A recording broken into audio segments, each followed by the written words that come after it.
I don't feel like I've learned a lot because I knew a lot. He's been in the system.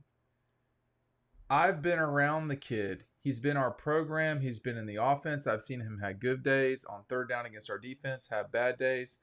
I've seen Carson Beck make good decisions with the ball.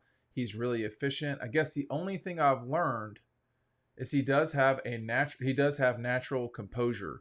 I already thought that because of the way he practices, but he doesn't get flustered very easily. It's what it looked like on Saturday too.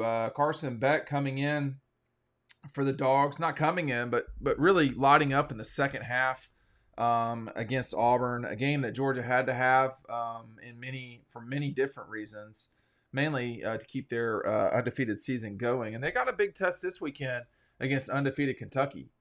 This is going to be a big game, and Carson Beck's going to have to compete and play well in this game.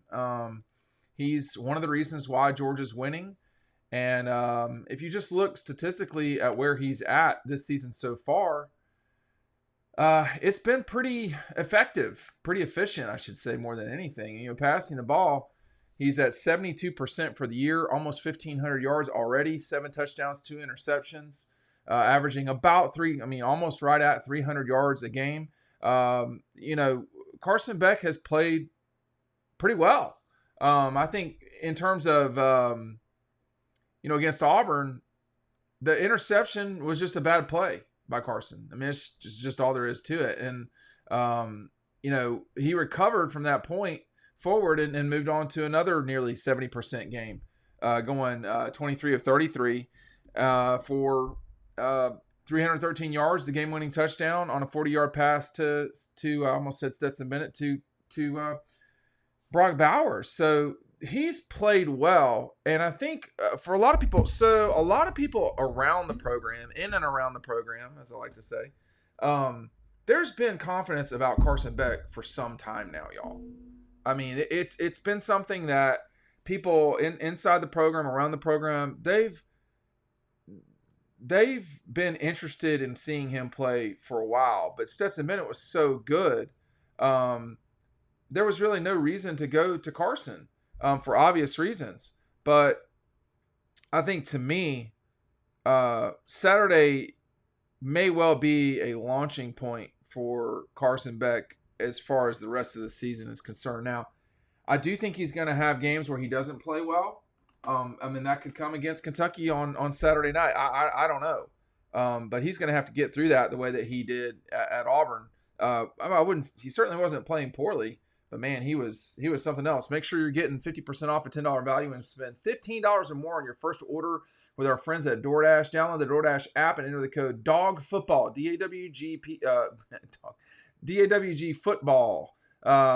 Subject to change, terms apply. Make sure that you are taking advantage of this, y'all. I mean, there's a lot of places. We have a really broad audience all around the Southeast.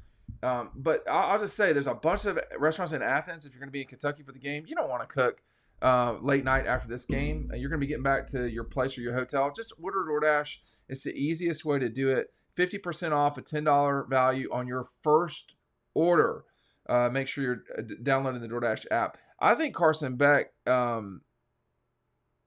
in today's SEC, with the quarterback play, it can be easy for folks to forget him. And a lot of people are talking about Dart at Ole Miss, KJ Jefferson at Arkansas, obviously Spencer Rattler, Hendon Hooker's replacement, Milton.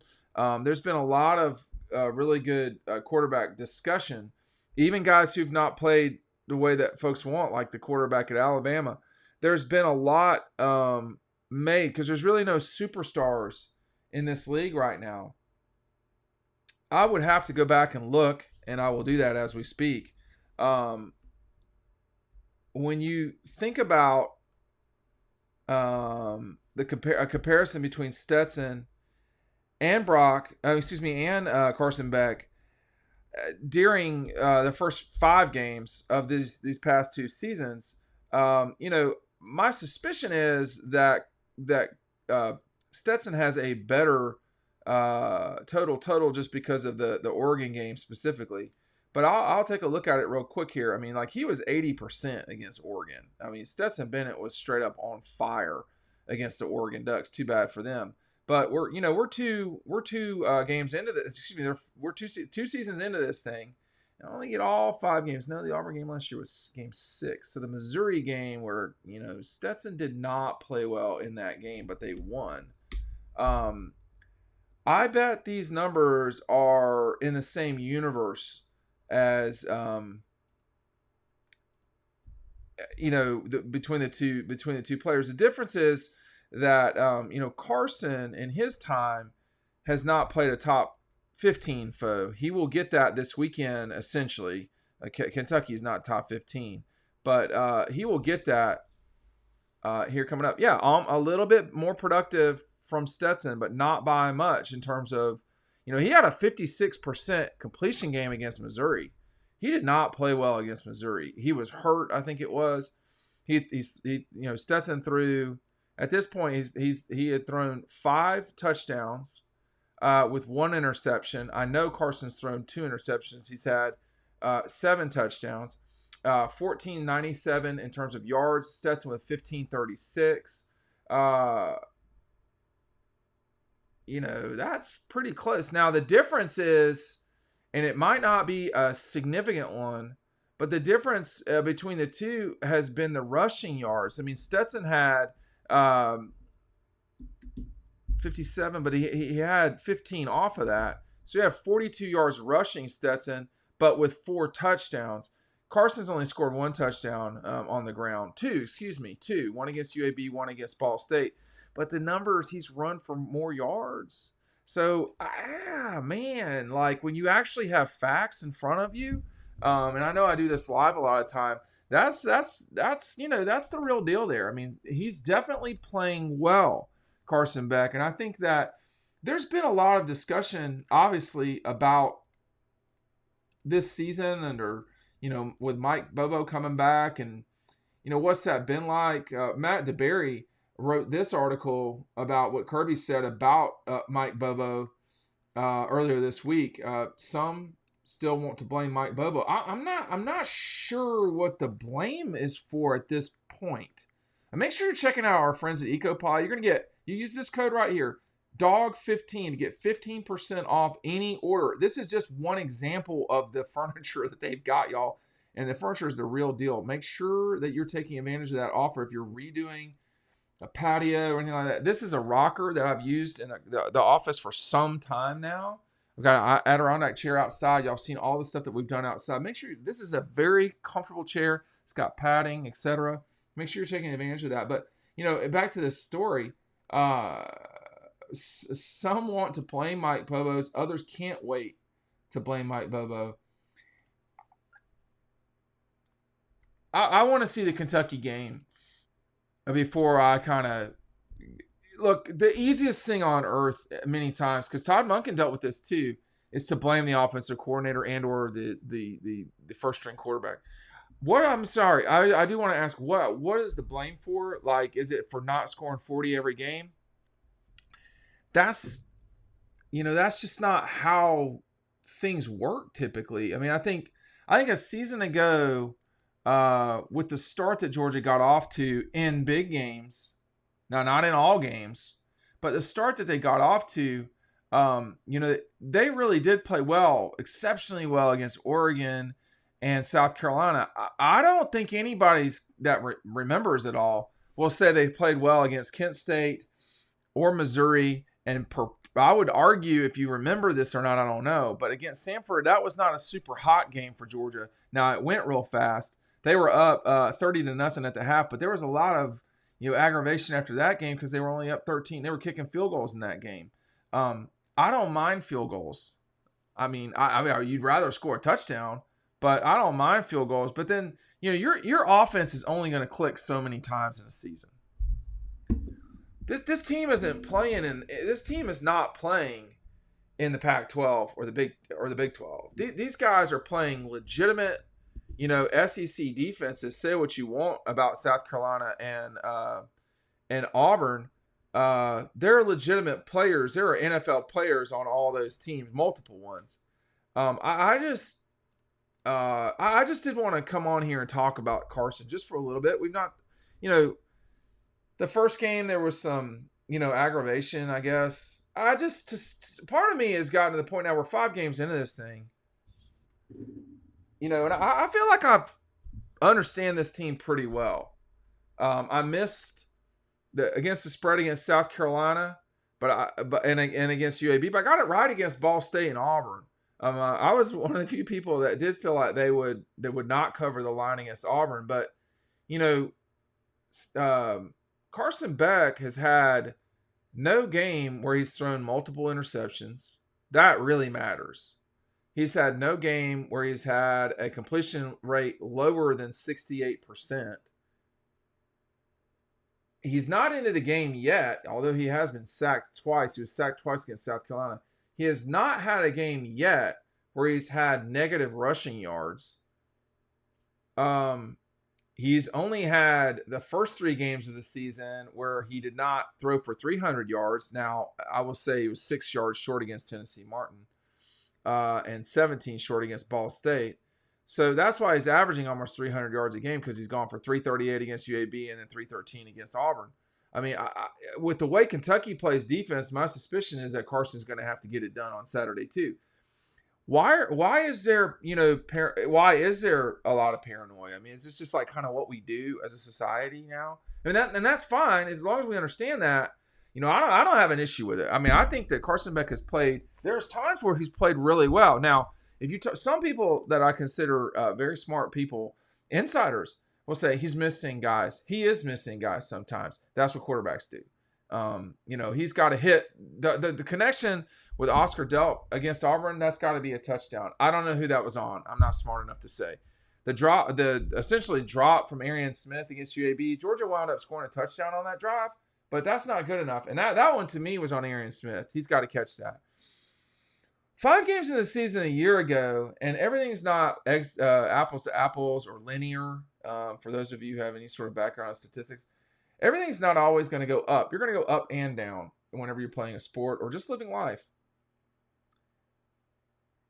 But, I mean, twice now, Carson Beck has had, for lack of a better metaphor, the barrel of a gun looking at him, and he's performed.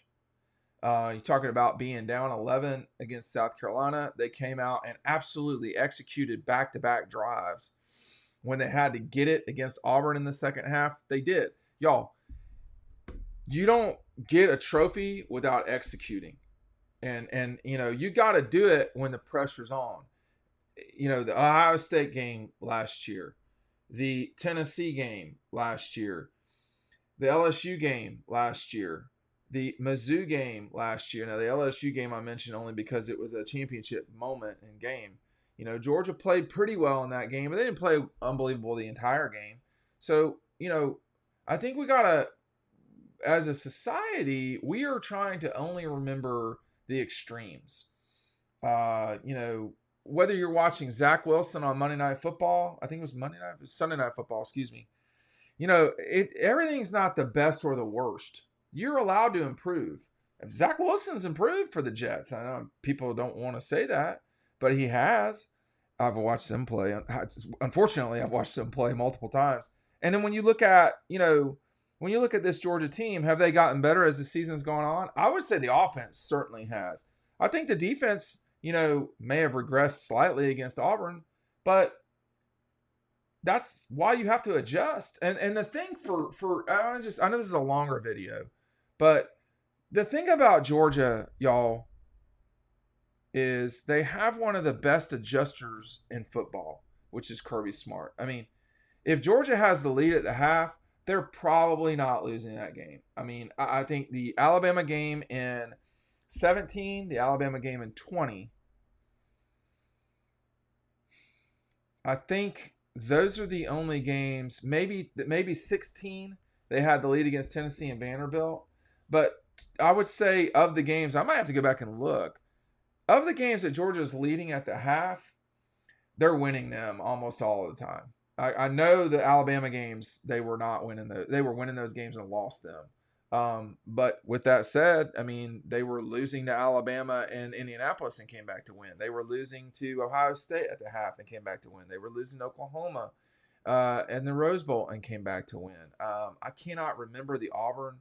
I think Georgia was winning that game at the half in the SEC championship game. I don't recall exactly. But I say all that to say, if this is about adjusting, Kirby Smart's your guy. If this is about 2023 and getting off to good starts, Kirby Smart might not be your guy, but he can certainly adjust. And I think as we head into Game 6 here,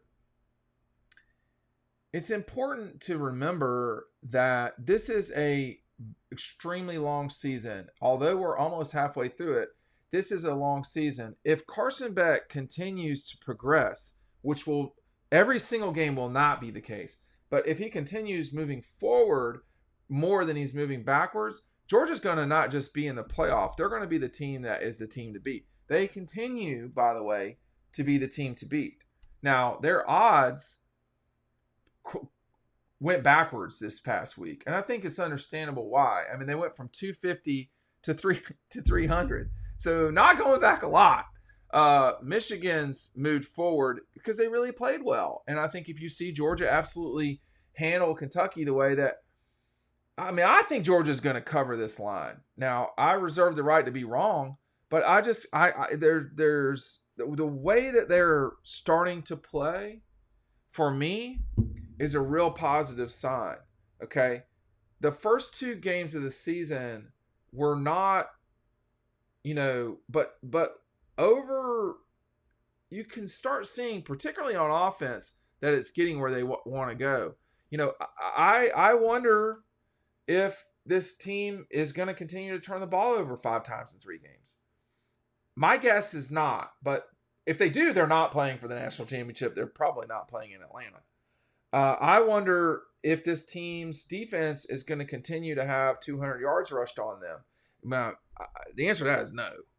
But they've got to take ownership. Whoever it may be, has to take ownership and accountability for the way they play, good or bad.